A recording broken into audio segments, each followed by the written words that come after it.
For chapter 8 of The Classroom at the End of the Hall, we have with us Nala Narwhal. Do you remember her?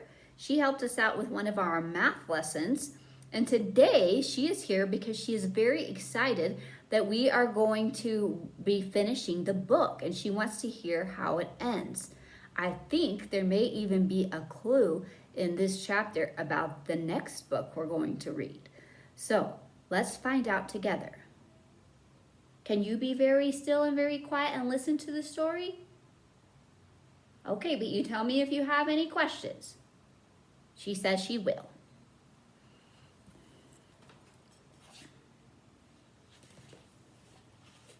This chapter is called Above the Classroom.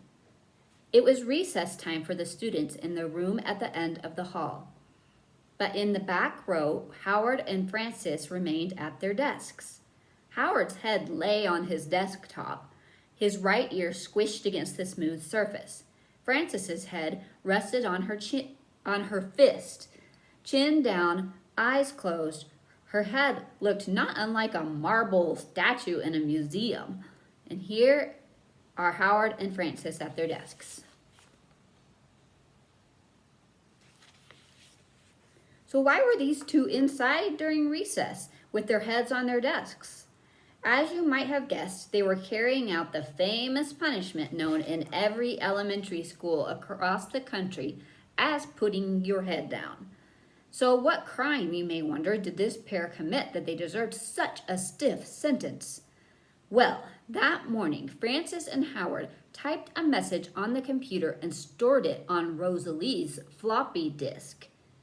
That used to be something that we would use kind of like a USB to store information on the computer. It's very old and we don't use it anymore. Afterward, Rosalie, who had recently lost 2 front teeth, came to the computer, inserted her disk, and read the message that appeared on the screen. Hello, jack-o'-lantern mouth. That was not very nice. 2 pairs of eyes in the back row watched as Rosalie jammed her finger on the delete button and spun around in her chair. You rats, she hollered, which through the gap in her teeth, because she had lost her 2 front teeth, sounded more like, you rats. How the tall teacher knew who the culprits were who wrote the message, Francis and Howard never figured out. But he instantly rose to his feet and glared right at them. Perhaps they had picked on Rosalie too many times before. With ears bright red, the tall teacher condemned the guilty pair to remain inside for one entire recess, with your heads down, on their hard, cold desktops. Now it was recess time, and the minute hand on the clock above the green blackboard had jerked forward only twice since the class had charged out the door. Meanwhile, Frances fiddled with eraser crumbs on her desktop. She also memorized the nasty words whittled into the back of the seat in front of her. Howard used up the minutes winking his eyes left, right, and discovered how the bulletin board seemed to shift up, down, up, down. Up front, the tall teacher also had his head down on his desk. He had been in that position without moving since the beginning of recess. Hey, Francis, Howard whispered, despite the effort it took to talk with one cheek flattened.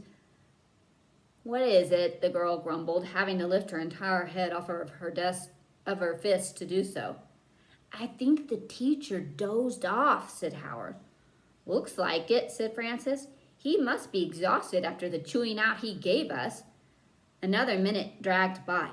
Things were getting tremendously boring when a curious sound, a slow, steady scritch, scritch, scritch, scritch, drifted down from the ceiling. Francis and Howard sat up straight, both heads tossed back. As if counting every tiny hole in the acoustic tiles, they kept their eyes glued to the ceiling. In constant rhythm, the sound continued. Scritch, scritch, scritch, scritch. And here are Howard and Francis staring at the ceiling. Howard pointed upward.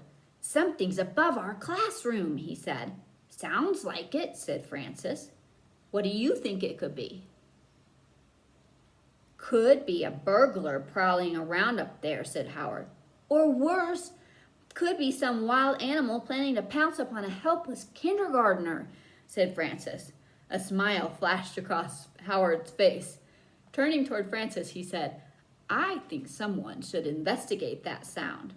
Francis grinned in the same manner.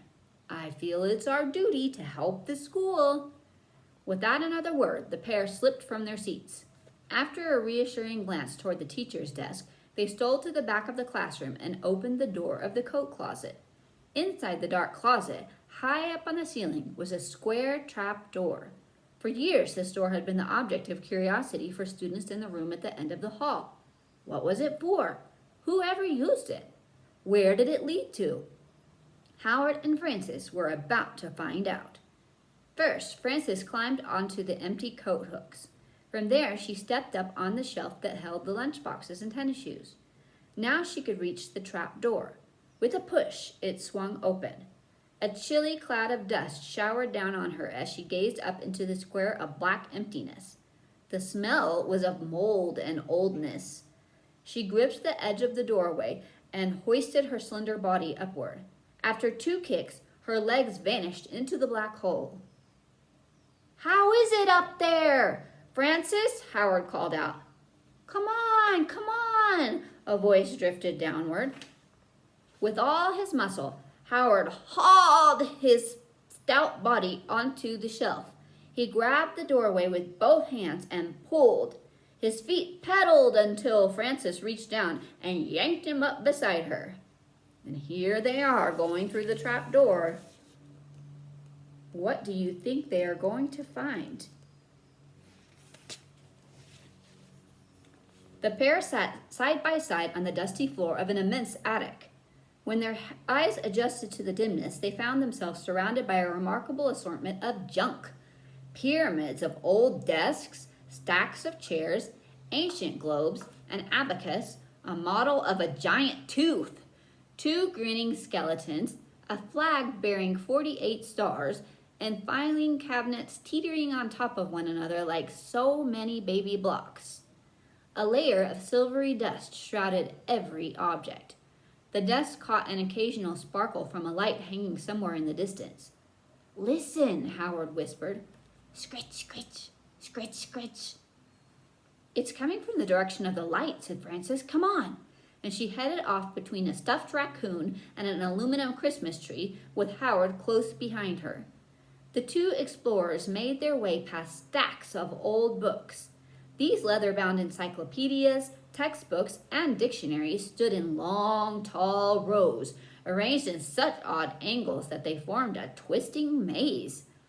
Francis and Howard walked slowly and silently. The book-stack labyrinth led them left and right, forward and backward, zigzagging into dead ends and around in circles. At last, when the light shone nearly overhead and the scritch-scritch sound was quite clear, the maze ended. A final turn brought the pair into a large dusty room formed by 4 more book stack walls. Apples, said Howard, upon examining the room. Everything is covered with them. Looks like it, said Francis. Indeed, there seemed to be an apple stitched, stenciled, or painted on every object in the place.